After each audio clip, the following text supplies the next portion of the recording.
Hello, dear friends. This is Moscow Hawk talking. So the international relations they are continuing and developing in quite dramatic manner. We could worry a lot because we can compare this year 2022 with maybe 1914, 1939, when the human race was there. Well, the humanity standing on a brink of big cataclysm. So anyway, I'm going to begin now that I was mentioned, or my question to Mr. Lavrov was mentioned on a very popular TV show by Solovyov, where a deputy of the Duma from the Communist Party of the Russian Federation, Leonid Kalashnikov, he quoted my question in this program, and was let's take a look at these remarks of Mr. Kalashnikov. Конфликт – это конфликт серьезный, мировой. Вы вспомнили интервью, пресс-конференцию, точнее, Лаврова. Я в этой связи вспоминаю вопрос одного исландского корреспондента, который задал вопрос следующего такого содержания. За точность не ручаюсь, но... So yeah, well, the question to Lavrov was, he mentioned it correctly, or well, in a way, but the question to Lavrov was that the rhetorics of Kremlin and Smolensk Square in the Ministry of Foreign Affairs has gotten very hard and harsh towards the West recent months. But as I said in the question, the Communist Party for all those 30 years, Gennady Zyuganov, the leader of the party for this time, he mentioned those phenomena and so on quite often. I mean, the Zolotoy Milliard, it means the golden billion, imperialism, neo-colonialism, and so on, and also globalism and so on.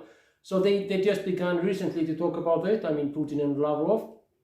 But Lavrov, he said that the essence of Western policy, it was hidden deep in those phenomena, that they are practicing imperialism, that they are colonizing other nations, specifically in South America, Africa, and other countries. So the rhetoric they have changed dramatically, and they are doing. And we can go over this press conference, and I will show you how I went there. So the train came. This is the transport here in Moscow,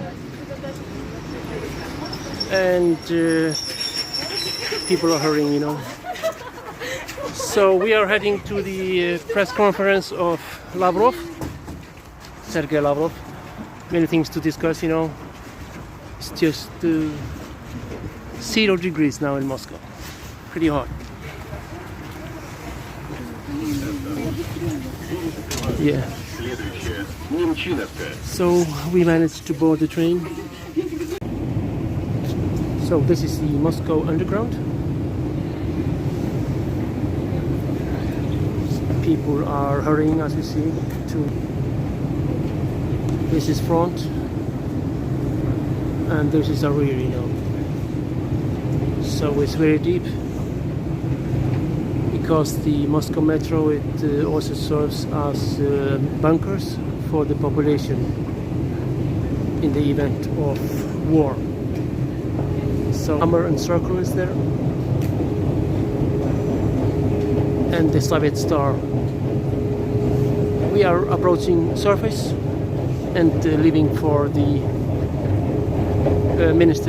Ministry of Foreign Affairs. So this is the ministry, and the journalists, they are already queuing up here. This BMW is a car from the Ministry of Foreign Affairs.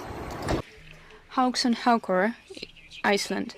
Soviet era, they would often speak about imperialism, colonialists, and so on, and these words are more and more often used today. There are also neoliberalism, globalism, and other new terms. Do you think these words are used in remarks by Mr. Zyuganov of the Communist Party of Russia, but also in your speeches and those by the Russian president? Who is Russia facing today? Who is it opposed to today, actually? As for colonial habits, President Putin spoke about that. And it is a realistic evaluation of what the West is doing at the moment. Colonialism is about seizing someone's territory and living at their expense. This seizure can take many forms. In the 18th century, they would load their ships with slaves. But today, they simply subjugate another country, their plans and programs to their own will, just like the US is doing with the EU. Iceland is not an EU member state. You are lucky for that, because the EU has lost its independence. So, as you hear and as you saw Lavrov say, that the European Union is dependent on the USA. It has no independence, and those words he wouldn't say before. This is quite new. This rhetoric, and it came when SVO, when the special military operation they call, of course, the war and the invasion and so on against Ukraine began. So, but the most important thing as for today and as for our future, for the future of people, mankind, human race and everything, civilization and so on, is that nobody is waiting for negotiations, dialogue, nobody is proposing. Well, the Turks did, Erdogan did, and now the Swedes, they have less and less, they have less chance, and the Finns to join NATO after the scandal with the Quran. Some people are burning Quran in Holland, in Stockholm. Police is watching, freedom of speech, expression. But this is ridiculous, I would say. This is such a humiliation. This is such a insult for Quran, for people with very strong religion, inshallah, and so on, So this is very silly of those people, But I don't know. Anyway, and maybe the most dramatic things now, I mentioned Ramstein, Davos is finished. Anyway, those conferences, the richest people of the world. We have the Prime Minister of Iceland, young woman leading the left socialist Green Party.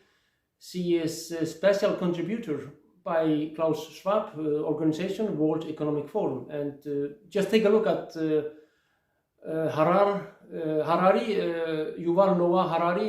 He is the first deputy, I think, of Schwab. And what he talks is, useless eaters, useless mouths, Anyway, but what in the end I want to mention, Deutsche Panzer nach West-Russland, German, maybe you who speak maybe some German language understand, German tanks to the west of Russia, the western borders of Russia. So when the Russians hear this, and when they see those black crosses, I know Russians very well. I've been there here, and in Moscow, for 33 years, and even during Soviet power. For the soul of the Russian nation, for the soul of the Russian people, it's such a knife, it's such an insult, it's such a into the program of Russian character. It's a new phase of the war. It's it's emotional, of course. Maybe the Russians, they would destroy them, but to have Deutsche Panzer killing Russians, civilians, they already killed a lot of them. This is continuation or new beginning or again beginning of what was happening here on this soil 80 years ago. You have to remember Berlin, people in Berlin and Scholz, you have to remember that your grandfathers, your fathers, your people, you killed 27 million Soviet citizens just 80 years ago. It's one century, how to put it, you know. But let's hope that people, well, sit down and talk, you know, because dialogue is quite important, very, very important in this way. Best greetings are for now. Have a nice time, peace, and, well, cooperation without any friendship.